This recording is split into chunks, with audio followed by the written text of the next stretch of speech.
Hey, everybody, this is Dana with CoachDanaInspires.com, and we are so happy that you're here today on Business Inspiration. We're going to have a great interview today, and that is because we have a fabulous guest.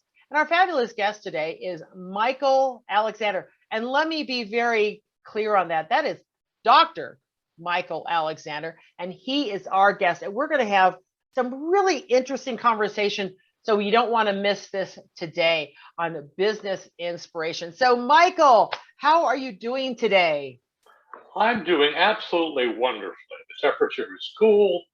The dog and I had a good walk, and we're ready to face the day. All right. Nothing like a good walk with the dog. You bet. That's the problem with cats. Sometimes it's a little sketchy when you go take a cat for a walk. Like, glad the dog got that walk in too.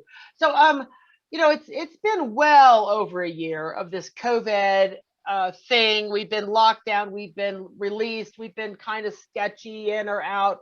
Masks, no masks, shots everywhere, not shots. What are you hearing from your business colleagues and the people that you work with all the time? Are they optimistic? Are they really looking forward to the future? Or are they kind of standing back? What are you hearing out there, Michael? I'm hearing a lot of concern about the supply chain. Oh, Things are okay. things are arriving slower than they're supposed to, so everything's behind schedule. Mm-hmm. It means all of the brilliant stuff they learned in the 80s about just-in-time inventory control has completely gone out the window. And of course, a lot of the contractors I work with get their materials from China, and our relationship with China has just made things worse. Yeah. Yeah. Oh, yeah. Well, yeah. When you're looking for tangible materials, that is a tough thing. Yeah. Well, we just have to keep going forward and make the best of it, and sometimes change our direction if we have to. But that's thanks for that information. So often we think that it's just all about, well, I feel very positive today, yay. But sometimes the reality of it really is not as easy as we would love it to be. Yeah. So we're going to be talking today about motivating employees to get the best results. So when we want to be clear here for all of our viewers out there that you may be an entrepreneur, a solopreneur, own a small business where you just have one or two employees, and or you may be an owner of a large corporation. You may be part of a large corporation. I think everything that we're going to talk about today really applies to all of this, because it's not necessarily just employees. It's how do we work best with the team to get the best results from the team. And I think that's going to be a really interesting conversation. So here we are, entrepreneurs, business owners, whether it's small business, large business.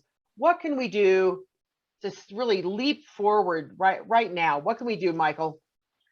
Well, I think there are a few things. Number one, we need to embrace the new. I'm not going to use the phrase new normal, but things are changing. The technology we use is changing, the availability of products and whatever. As I said, you have a supply chain issue. Yeah. You have to fundamentally look at the way things are now. We have new tools, new capabilities, new things that our employees want, and we need to embrace that and make the changes, not get hung up on the past, but frankly to get excited by the new. Yeah. Now that said, and I'll talk a little bit later about the Hawthorne Experiment in motivating employees, which is a real sign of the evolution of the way things work. But that's really what we need to do to make things get better. And if we do that, those who are embracing it have got some terrific opportunities in front of them. Yeah, yeah. And I think so much is when I hear people go, well, this isn't how I used to do it. I've always done it this way. Oh, Michael. Oh, does that make you crazy sometimes? Let me tell you this story. My father had a master's degree in engineering. He was one of the experts in vacuum tube electronics. And he had that degree for about 5 years before transistors and integrated circuits came out. Oops. That's not the way we used to do things. My father said, okay, so how do we do things now and how do we make them better? I won't tell you all of the stories about my father and engineering and everything else, but I will tell you he's the guy who invented the barcode. Whoa, I And like the guy. And that's not the way we used to do things. That's for sure. That's for sure. I like that. You know, engineers could be so interesting, and really they have such great ideas. I mean, I love that innovation and moving forward and not staying stuck. And I think engineers are really good at not staying stuck. I like that a lot. So, you know, okay, Michael, you slipped it in there. You've tantalized our interest. What on earth is the Hawthorne experiment? What can we learn from this thing? In the 1920s, Western Electric wanted to improve the productivity of their plant in actually Cicero, Illinois, which is on Hawthorne Street. Okay. And they looked at the expert, you know, all the expert things that have been written, great. And they said, how do we improve productivity? Well, they read that improved lighting would improve productivity. So they put more lights in. Productivity went up. Yeah. And happier, brighter colors would improve morale. And so they tried painting things in brighter colors. Productivity went up. And then someone said, you know, we're working our people too hard without adequate numbers of breaks. So let's give them a little bit longer breaks, a little bit more frequent breaks. Productivity went up.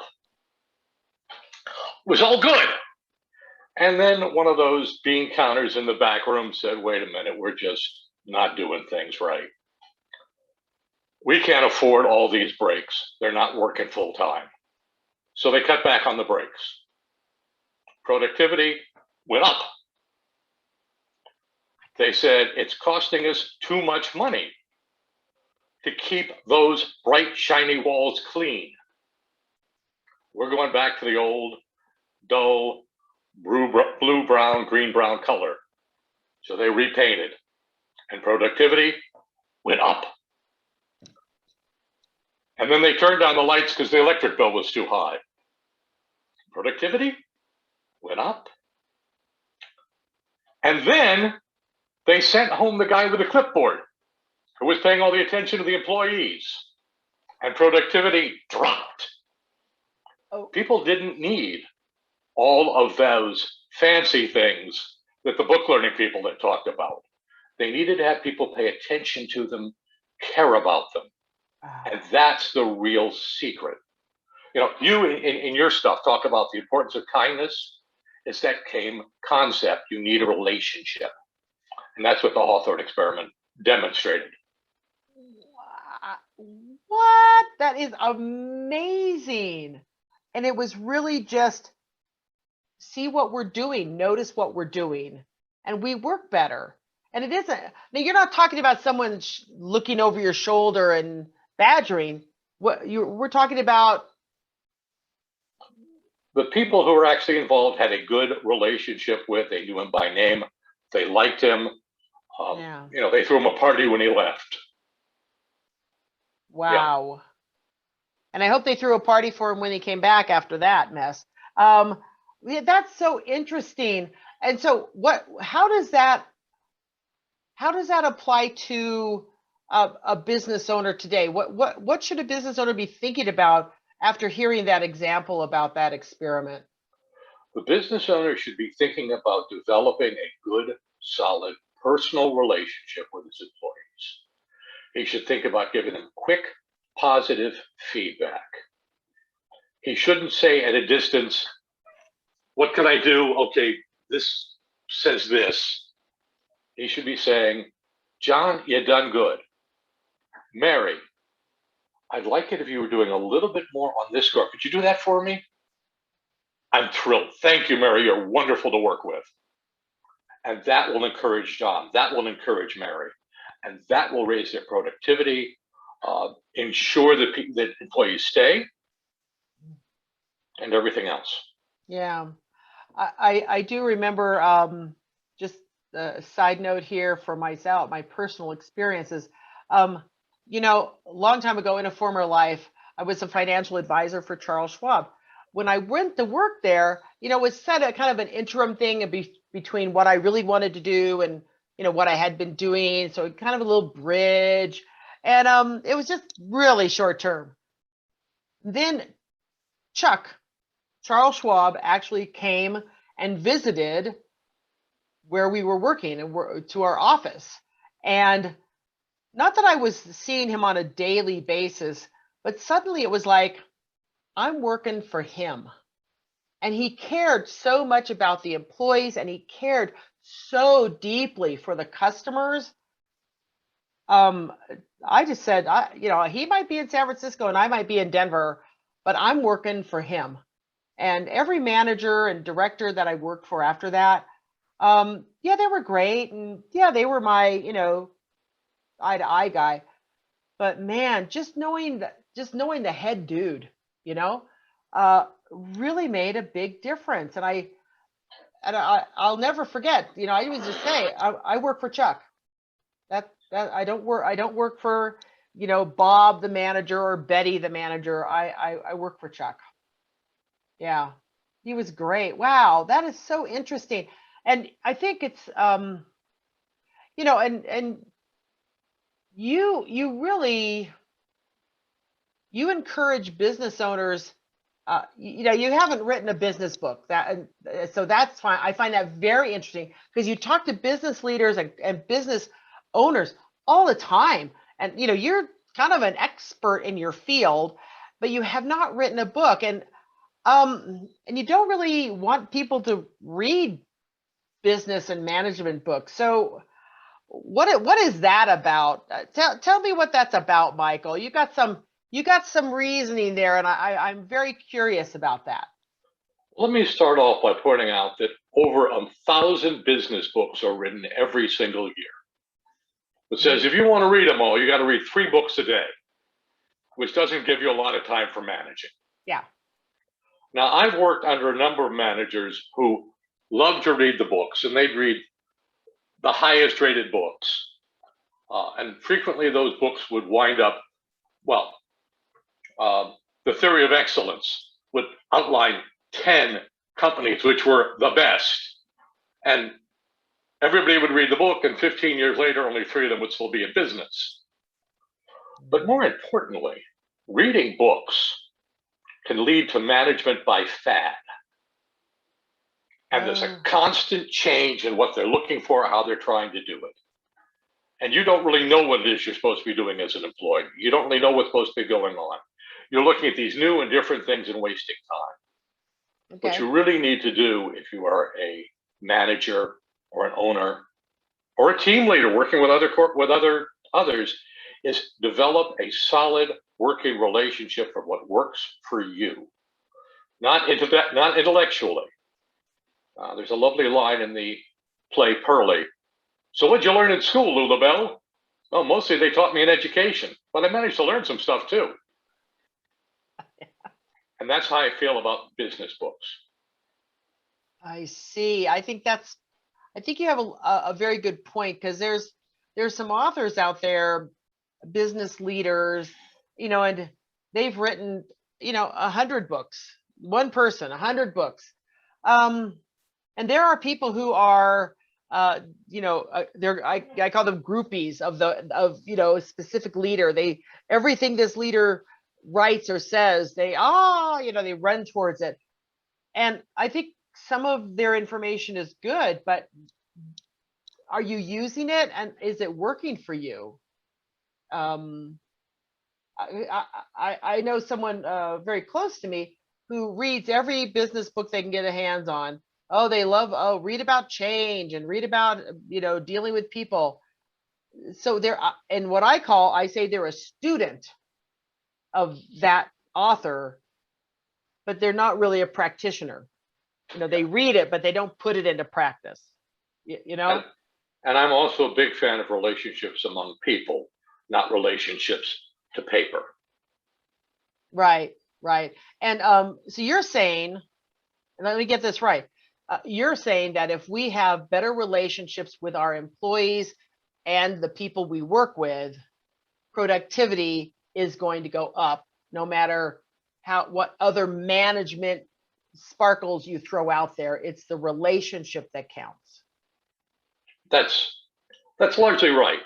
Peter Townsend, Ava's #2, We Try Harder, Yeah. used to talk about management by walking around. And that meant two things. Number one, he knew what people actually did. It also meant that when he asked his employees, why is this taking so long?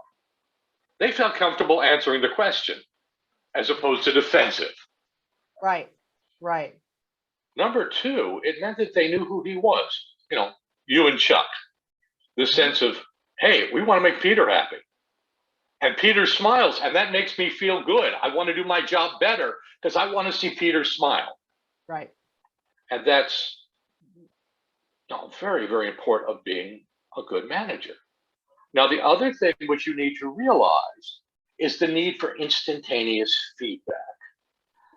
I know you were going to ask this question here, so forgive me if I jumped the gun on you. Please do. I used to work, and I used to get a 20% bonus every year in December. Now, I didn't think of it. I know I was supposed to. Michael, we appreciate what you've done, and we're giving you a bonus. I considered part of my salary. I had to wait till December to get. Okay. And most employees do it. By February or March, it's like, well, that's over. Well, we'll get back to it. Worry about it in November or December. However, when I got a spot bonus, Michael, you really pulled something off on the Johnson account. I felt good right away, and I wanted to get the next one down there. And you've got to realize people's memory fades. They want to enjoy the job. They want to get that feedback. I go home at night, my wife smiles at me. I feel great about that. I want to go home. I go home at night and my dog licks my face. I love that. I want to go home. I go to the office and my boss says, yeah, about 8 months, I may give you a bonus. Like, hey, that's nice, but it doesn't get me from wanting to go home faster and sooner. Yeah. Yeah. So if you want to keep a relationship with your employees, you have to keep them interested. You have to make their job fun so they want to be there. You have to give them the feeling that they are doing something that's appreciated. And, more CEOs retire because they don't feel like they're accomplishing anything than for any other reason. Employees leave. Now we're having problems getting employees hired because they've discovered that they like being home with their hot wife and their dog. We need to make sure that they like being at the office. Right, right. And we need to make sure that they feel satisfaction and everything else. And that's critical. And don't make them wait forever. And similarly, don't make them wait forever for constructive advice. I get an annual review. Oh, yeah. And oh, Lord, he's going to come in and he's going to say, I'm smart enough to know he's going to spend X amount of time telling me what a good job I did. And then he's going to turn around and slam me. And then he's going to come out and tell me I did good. So the sandwich method is, it's all well, good and proper. But I don't look forward to an annual review. Right. But when my boss calls in the office and says, Michael, we have a problem with the Hadfield case. How are we handling it? Have you thought about this? Ooh, that's a good answer. We should think about this too. Oh, thanks, boss. I hadn't thought about that. We're interactive. It's real. I want to work on it. And that's where we really need to change the whole attitude and structure. We need to make sure that we're making the workplace a place they like being. We want to make sure that they are rewarded and quickly for the things they do right. And they are corrected gently, we hope. But they're corrected for things they do wrong so that they can fix it before their boss lands on them because it failed. Right. Right. Now, and Michael, you're not saying that acknowledgement of good work has to be financial. Absolutely not. In fact, far from it. Okay. You done good from your boss, particularly a public you done good, Mm-hmm. is probably worth more than the actual financial bonus. I want Yeah. to see him smile. I mean, I emphasize this. If you see your boss smile, you're happy. Yeah. The Oh check yeah. is nice, but that smile, that personal relationship, and again, the way you describe it, that kindness, that's what makes things really work for Right. everybody. Yeah, I agree. And I also agree, Michael, when you talked about you know, an annual review. Okay, that's great, but I want to talk to you on a regular basis so that I can know how I'm doing. Because if you wait 6 months or a year to tell me I messed up, how am I going to fix it? Tell me now. So by the time I have my annual review, I can have that corrected and you see improvement. And then that bonus means a whole lot more, or maybe I'll even get more of a bonus. But yeah, I love that idea of instant feedback.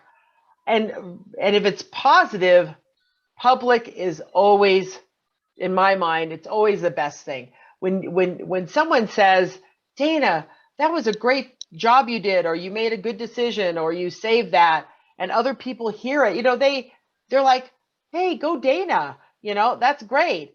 But if you what was that? I think there's a saying, praise in public, correct in private, I think is how they say it.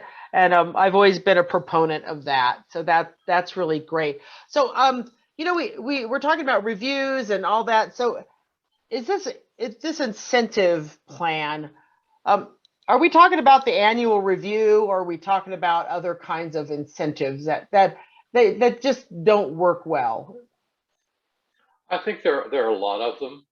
I think there are people who manage by condemnation. I think there are people who, as I said, they write generic plans for this is what we should be doing, and they don't tell you how you're doing within it. Mm, Um, or they yeah, don't say, okay, we haven't done this right, we need to correct. Let's course, as you said, let's course correct now. right. And so I think it's very important. I think, but that's a personal relationship, not a Again, business structure. yes. Again, relationship. We can't say that enough, I think. And Michael, I'm really glad that you brought that up, and I hope the viewers are hearing that. Whether you have a small business, large, medium, you might be retired, but you are part of a community committee or organization, a faith-based organization, whatever you do, that personal relationship makes everything work so much smoother. I thank you, Michael, for bringing that up. So Michael, we did touch on that book thing. You did write a book, and I'd like you to share the book with us. Can we see? You got it right there, Michael, someplace? I do have it here. Show It's it off for us. There we go. Survive and thrive on the witness stand. Okay, now Michael, do tell. I mean, Okay. when am I going to be in court? Why do I need to read? I'm not supposed to read a management book, but why would I want to read How to Survive on the Witness Stand? When am I going to be drug into court? Well, first of all, although it's primarily directed at witnesses, which is where I spent a good portion of my career, we all wind up in situations where we have to convince other people. Mm. And the philosophies by which you convince other people is part of what this book is strongly motivated towards. And it's designed to break down the Perry Mason massive argument kind of approach to a good, solid, how do I can make a connection, which is, again, often frequently, it's a one-on-one with the judge or with the jury, and that's where you start. And while you don't necessarily wind up on the witness stand, a lot of people are surprised when they wind up in wrongful dismissal cases, civil cases. Yeah. A lot of people, I mean, let's face it, 50% of marriages in this country end up in divorce, and they wind up on the witness stand. Yeah. Yeah. And if you think your property is important to you, wait until you're fighting for child custody. Okay. So this book is helping people. I don't know, is the word negotiate, or is the word just what do I want to say here with it's how to present yourself. This is about presentation, and it's about presentation in a confrontational kind of scenario. Right. Right. My actual witness work, I called myself a witness. I did a lot of heavy duty negotiation. As part of that, the witness was the stick, but the best work happened from the carrot. Right. Right. And right. that I have another book which I am working on right now. Okay. Yay. Well, you can come back when that book's out. Yay. Okay. So give me the title of the book again. Survive and Thrive on the Witness Stand. All right.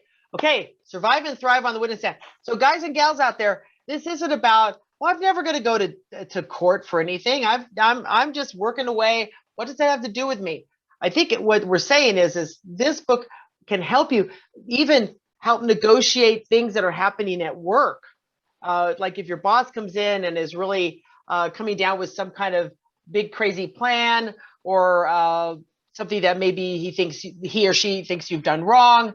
How do you talk about that? This has been really interesting information, Michael, and I think it all comes down to thinking beyond what we've always done, relationship building, and being ready to take on those challenges in a positive way.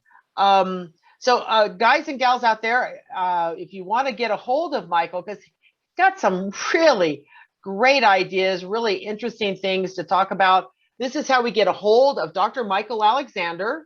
It's Michael at alexandertalks.com. His website, alexandertalks.com, very cleverly named. And there's his phone number. So if you have any questions, you want to find out about this book or his ideas on how maybe you can be more incentivizing, is that even a word? Oh, I need a word of the day. So that's a great idea. He'll give you some ideas. He'd love to talk to you about that. What maybe you might want to do and change in your business. I know Michael will be more than happy to talk to you about that. And in the meantime, I am Dana with CoachDanaInspires.com, and I work with women entrepreneurs. I help them find their true value, and then they go out and find their perfect client. So one by one, we get out there and we change the world. So Michael, with your content, I think we can get out there and change the world. So until next time on Business Inspiration, thanks everybody, and we'll see you next Tuesday. And thank you, Michael, for this great information.